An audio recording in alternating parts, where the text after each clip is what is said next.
তুমি কি মরবা না? তুমি কি কবরে যাইবা না বাপ? এই পৃথিবীর কত রাজা বাদশাহ কবরে চলে গেছে, তুমি কি কোনোদিন কবরস্থান দেখো নাই? তুমি কারো জানাজা পড়ো নাই? তুমি কি কোনো মানুষের লাশ দেখো নাই? আমি 5 দিন আগে আমার জ্যাঠার সাথে কথা বলে আসছি বাড়িতে, খোঁজ খবর নিছি। 5 দিন পরে আমার জ্যাঠা মারা গেছে। আমি জ্যাঠার দিকে তাকাইয়া বাড়িতে গিয়া দেখছি আমার এই সেই মানুষটা যার সাথে আমি কথা বলছি, উনি নাই, চুপ হয়ে গেছে, হাত নড়ে না, পাও নড়ে না। আমি জানাজা পড়াইছি আমার জ্যাঠার,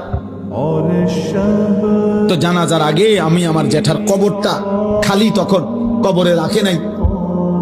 আমি কবরের দিকে তাকাইয়া অনেকক্ষণ 8-10 মিনিট হইব, আমার বাবার কবরের পাশে আমার জ্যাঠার কবর।